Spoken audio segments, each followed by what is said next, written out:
Good evening, my friends.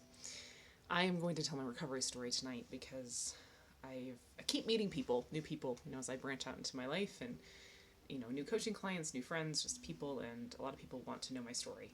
And I don't have it anywhere. So I keep trying to summarize the story of my recovery, which is basically the story of my life in like 2 paragraphs, and it doesn't work very well. So I'm going to tell my story. If you are doing DNRS, I will put in the comments when to start watching. When I'm not mentioning it, I'm going to start out by by length listing my its, all of the symptoms I had and all the diagnoses I had. So look in the description box for what time to start watching when that's over, so you don't get triggered. Okay, so I'm going to start by listing this so people watching this, if you are, so you can kind of identify with the story in some way and give yourself a picture of where I was when I started DNRS a little over 3 years ago. So this is my list of its, and all of these were to the point where they were debilitating and severely impacted my ability to function in day-to-day life. Like, there was not one of the things on this list that did not significantly impact my ability to just be a normal person. All of them were, at some point or another, or all together, enough to keep me from being a normal functional person. Anxiety, that was a really bad one, really debilitating anxiety, severe depression, PTSD, chronic pain, both localized and generalized. Food sensitivities. When I started DNRS, I had about 20-25 foods that I could eat that wouldn't cause a debilitating flare in my digestive symptoms, which I still had 24/7, but I kind of had got to the point where I was like used to it. Like, there was like, a degree of discomfort I was used to, and then there was like the part where you just go to bed and can't get up for 6 hours, and I wasn't willing to go there. So yes, severe IBS, so severe pain, bloating, constipation, and diarrhea, and just, yeah, I mean, like, like a lot of that stuff, kind of like a 7 or 8 out of 10 for months at a time. SIBO was another diagnosis I had. Possible mast cell activation syndrome, because I just had a wide variety of symptoms that I can't even remember, that would come and go with the weather and I don't even know. Like, there was just so many random things I would have happen all the time, and it was like, what's this new symptom? What's that? What's happening now? Like, that was kind of where I was at when I got to my perfect storm. Neurological stuff, tingling, numbness, pain. I went blind for a few minutes at one point. Tingling, numbness, and pain in my hands, feet, and face in particular. Difficulty walking. I was losing my ability to walk when just around the time I started DNRS, I had walking, like, my legs just didn't work right. I couldn't walk normally. And because of the overall and specialized chronic pain, I couldn't walk very much anyways because of that. Dizziness, brain fog, itching and hives, nausea, self-harming and suicidal thoughts. That was there for a long time since I was a teenager. Chronic insomnia, that was probably there for about 7 years. And binge eating and an eating disorder. So those were the things. And a lot of the stuff I had since I was a child. Like, I was not born with LSI, but I don't know. Maybe I was born with LSI, but limbic system impairment, for those who aren't familiar with the term. I had, like, looking back at, videos of myself as a child, I binge ate. I had no self-confidence. Like, there was videos of me, as a 1.5 to 2-year-old still in a diaper, trying to open something and then handing it to the person who was taking the video, because I tried once and I give up. That was where my brain was at for most of my life. So through childhood, I started binging. Like, I watched myself kind of overeat, like ice cream on video when I was like 2. I remember binge eating when I was like 5, and just being really uncomfortable afterwards. I didn't know what it was, like things like that. I had body image problems since around 5 as well, which led to a cycle of control and dieting and so on that started when I was 5, and just really poor self-image because of that. When I was a teenager, the severe anxiety and depression came in with a more magnified eating disorder and some chronic pain. I didn't realize any of that was limbic at the time. We tried physical therapy, but my parents just weren't aware of what was going on and the severity of it, so I didn't really seek a lot of treatment at that point. And then I started having kids. I had my first baby when I was 20, and that was fine. But then I had a slightly traumatic birth with my second, and after that was it was like my first kind of mini perfect storm, because I had a traumatic birth, and then we moved when my baby was 6 weeks old. So I had an 18-month-old and a 6-week-old, and like traumatic birth and a move within the first 6 weeks postpartum. And that was, I had the severe debilitating anxiety, and food kind of digestive symptoms kicked in then. So that was, I'm 30 now, so that was about 8 years ago. And then the rest of things just kind of snowballed. Like, stuff kind of ebbed and flowed over time. There were so many different things. And then I had, my marriage fell apart. Cat. That cat has epilepsy, and she can't jump on things. But yeah, so my marriage fell apart right before I got pregnant with my twins, and we had a severely enmeshed relationship. So I lost all sense of self-worth when my marriage fell apart, because my whole sense of self was built on my relationship with my husband. So I had PTSD from that experience. Then I was pregnant with twins, and after that pregnancy was when things got to the point where, I mean, again, as you can tell from this list, I couldn't function at all as a normal person by the time things were full blown, which was around probably when the twins were about a year, or no, probably about 8 months.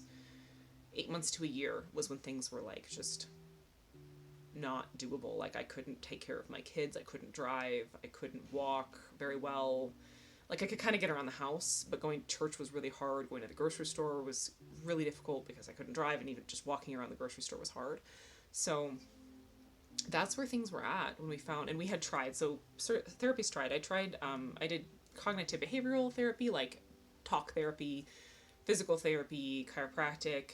And this is I did not trust Western medicine doctors because of my birth experiences and just kind of an inherent, I think I'd tried enough. Like, I also, had a surgery that was unnecessary. I tried some medications, and I really relied heavily on like natural therapies. I tried a lot of different supplemental routines and foods, therapies and diets and so on, healing diets and all this. So many different ones.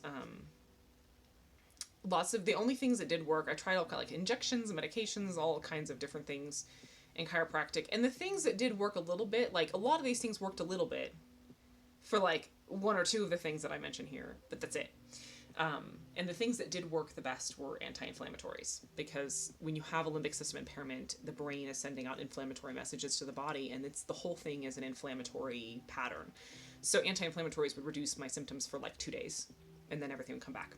So that was before DNRS. So when I started DNRS, I just did the DVDs, and so you get the DVDs, you take kind of understand, you learn how to rewire your brain. You understand that there's these loops in your brain, and that's what generates everything. And it made sense to me. So I just did the at-home, there's a seminar, but I just did the at-home DVDs, and it's a 5-day process. And I remember distinctly, like, knowing, it was like something woke up inside of me, was like, this is it.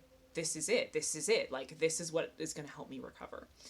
And I just really understood how to work the program, and I discovered that if I focused intensely enough, and like I focused beyond anything I knew was possible for a human being to focus. Like, I didn't, like, there's a scene in one of my favorite movies, Karate Kid, where Jackie Chan tells Jaden Smith, the characters, he's like, your focus needs more focus. And like, my focus had so much focus, it was out of this world, literally. Like, I stayed in a state of bliss for basically the first 4 months of my recovery. And I've talked to many people who do DNRS, and I have not found a single person who has had the beginning of, like, who's had an experience like mine. Like, it was just, I don't know, like, I understood intuitively that if I thought for a second, I was a goner. So I just didn't think for 4 months. And I stayed in a state of bliss, because when I could tell when I was in a state of bliss, I could function. I couldn't feel, like, kind of the sensations of my body and all of that were kept at bay to where I could still function.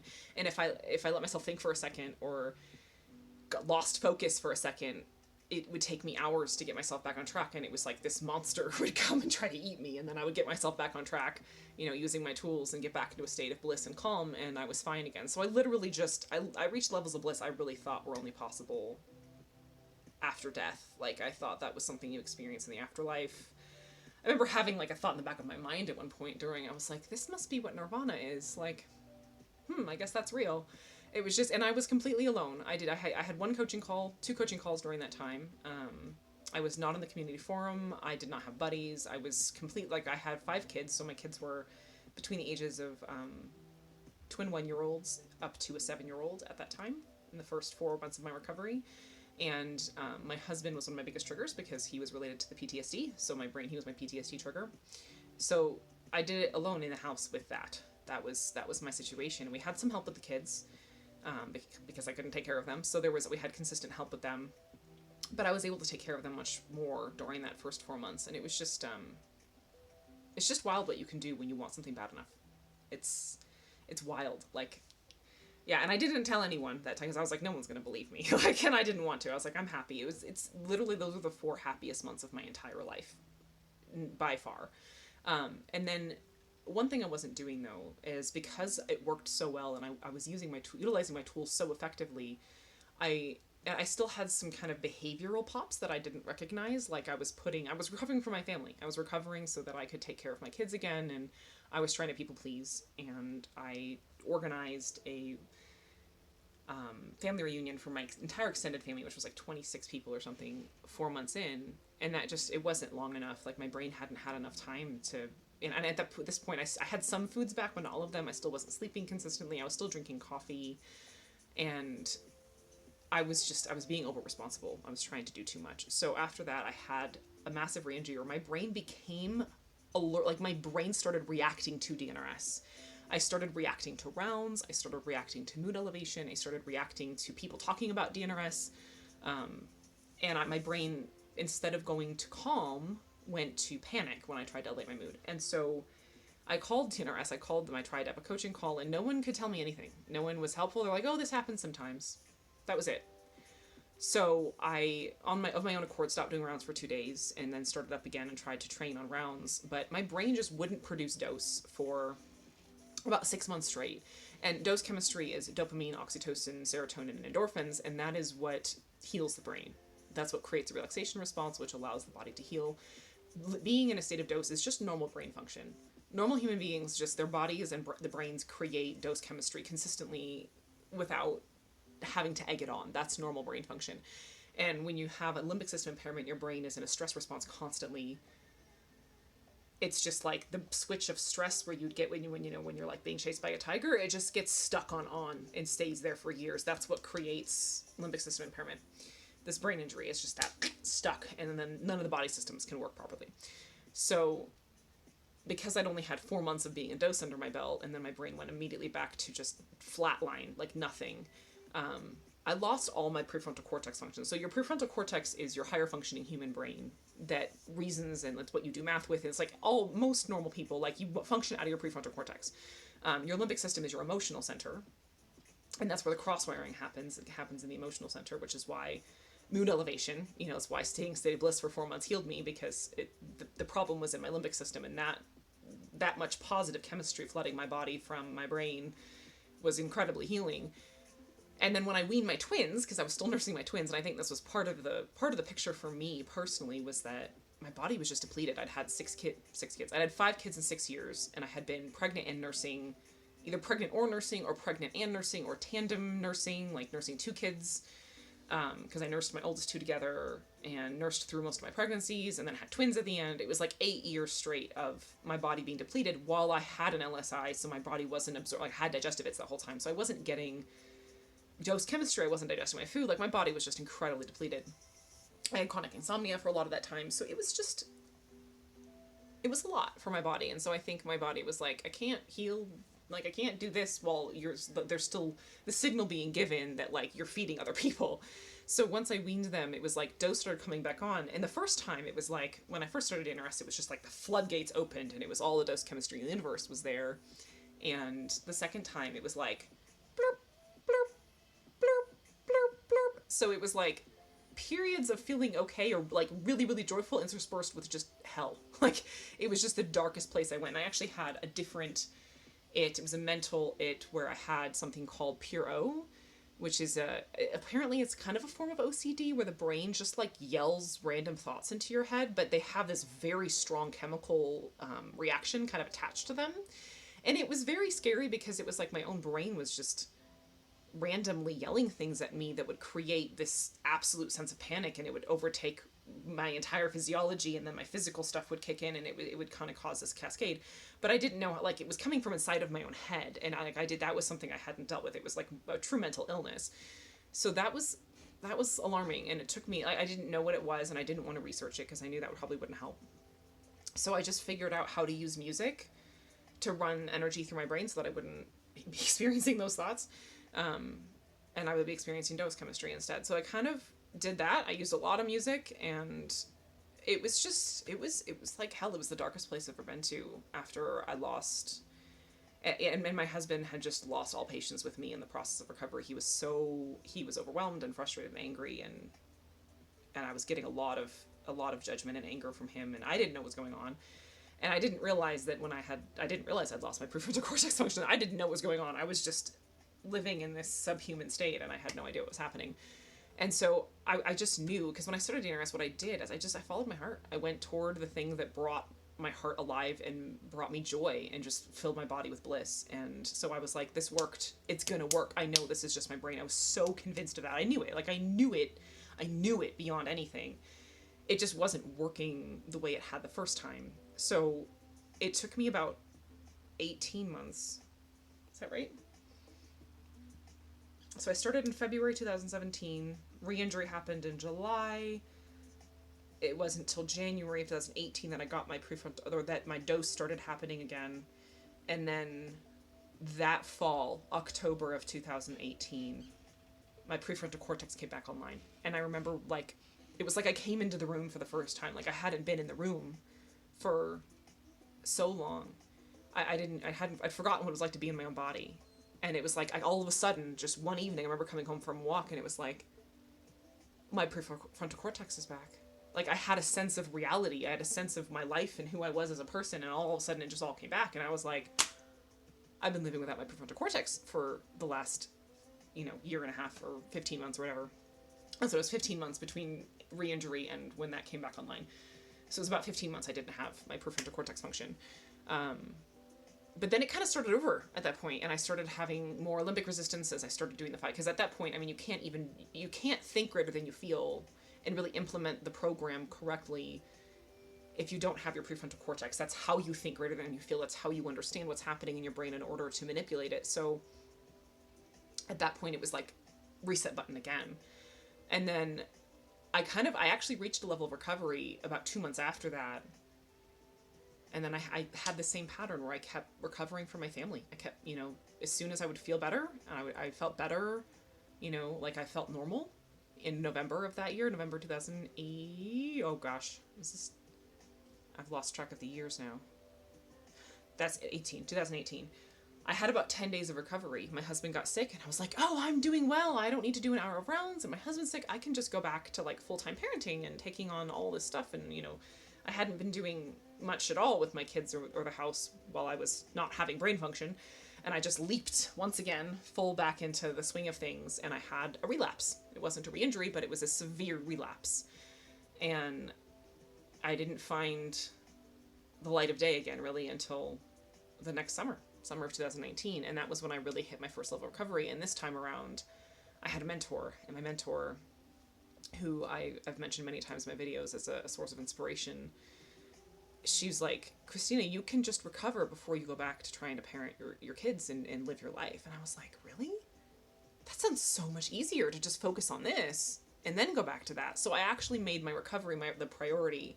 And I realized, I'm a coach now, and I realized that when we're doing something like this, we have to put ourselves first. We have to. If we're trying to recover for something else or something other than our own well-being is number one on the plate, it won't happen. So that was April 2019 that I finally put myself first, which was more than 2 years after I started. That summer, I reached the first level of recovery. And for me, because I had a brain impairment my whole life, I'd never had a baseline of calm. There were so many things I learned during my recovery about brain function, especially when it comes to rewiring when you've had a limbic system impairment your whole life and your brain has never known what normal brain function is. Like, I never had executive function before. So carrying out tasks was always like climbing a mountain, like a really big, like it was like I couldn't carry out tasks. I was incapable of carrying out tasks. I would throw a tantrum about it for a long time, but I would never get it done. And once I had executive function, it was like, oh, something needs to get done. Okay, I'll do it. And then it was done. And it was like, oh my God, this is a thing? This is like what it is to be human. This is normal. Are you kidding me? Oh my God, this is amazing. It was bizarre. It was just crazy and amazing. So I just learned all these different things about, you know, wiring and calm. Just teaching my brain to be okay with calm. Like, as I had just never been calm my whole life. I'd always been in an emotional roller coaster. So just being calm all the time was a totally new experience for my brain. You know, having executive function was a new experience. I had so many core beliefs and ways of being in terms of relationships and so on that I needed to change in order for recovery to stick, because they all had contributed to and been part of my limbic system impairment. So first level of recovery was like, I could tell, I kind of felt this. I remember walking one day again and just being like, I can tell like something has clicked, and I feel this sense of grounded, like I feel like I have a foundation under me. And then I hit another layer in like around the beginning of the year, this year in January. And then in the last month or so, went through some more massive kind of upheavals and changes and hit yet another level of recovery. Yeah, and it's been one of those things where it's a process, and the only way to do it is to keep yourself first. And it's one of those things too where when people talk about like its and pops don't matter, because as you rewire, like each time I've gone through a loop-de-loop, even after recovery, even if I've gone through these layers of recovery, whenever I have a situation in my life that's really a big upheaval, I have its come back for a little while. But I know, and that's the thing, is that's not even the point. I don't notice them. I've detached from them. So it's like, oh, hey, that's a sign that I need to put self-care first. I need to do a round or just increase my meditation. Oh dear. Sorry about that. Yeah.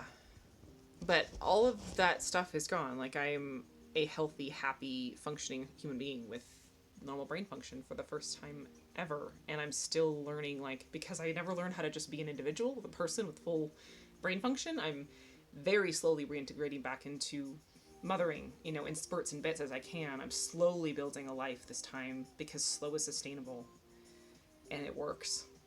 And this time I'm in it for the long haul. I'm building a life, and I know that there's all the time in the world.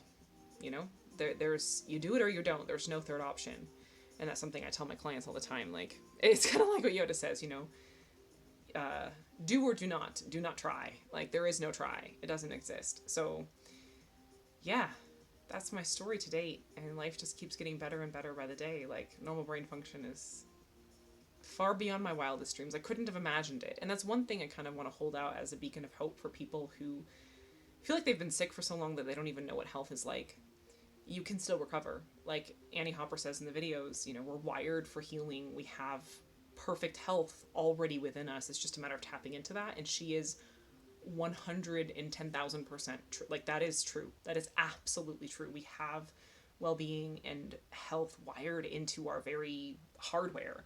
And we access it by accessing joy and love and gratitude and laughter and peace and calm. Those are the things that help us to access our true nature and all of our health and well-being. And there's no limit. There's no limit. And that's one of the things that, too, I now live an incredibly inspired life, because I have a life, and I don't take that for granted because I didn't have one before. So anything is possible. Oh, yes. And I just wanted to add this because a friend of mine mentioned it is possible to do this with a spouse that is not on board. It is difficult, but it is possible. And it's so important to really create a bubble for yourself and put yourself first, no matter what they say, no matter what your family says or does. Your recovery is worth it. You are worth it. And it's possible. And that's all that matters. Because you can save your own life, and you can do this, and you can live the life of your dreams if you want to. And it's just so important to block out every voice that does not support your recovery, so that you can put yourself first and do this. So, that is my story. And yes, this has been the one thing that finally worked when nothing else would. Yeah, I've learned so much more than I was taught as I went through the process. Yeah, there's hope. There's so much hope. No matter where you are, no matter how bad things are, no matter if you've been trying to do this for years and you've had a relapse or a re-injury, or you've fallen off the wagon, or things have gotten worse, no matter what, this is possible if you want it. And that's one of the things that I held on to in my darkest moments was, I remember, you know, Annie saying, again, the creator of the program I've used, if you genuinely want to recover, you will. And I knew that. I mean, when she said, when I read that, I was like, that's true. And I know, like, I just had this sense that I know I'm going to do this because I want it. I'm going to succeed. And even last summer, when I, like, about 2 months before I reached my first level of recovery, you know, one of the things we say to ourselves in this process is, oh, it's just temporary. It's just temporary. And because I'd been limbic my whole life, and because of the re-injury, it wasn't, you know, it was 2 years and like 3 months into the program, 2 years, 4 months, something like that, like 27, 28 months. And for the first time, I could actually tell it was going to end. That was the first time I could really feel it for myself. I believed it the whole time, but that was the point at which it was like, oh my God, this is going to end. Like, this is actually going to end. So know that it is possible. If you do the work, recovery happens. That is absolutely 100% true. Whether you can feel it coming or not, you know, whether things appear to be, you know, there's so much of this, so much of everything, but it still is possible. If you're doing the work, it's possible. So that's my story.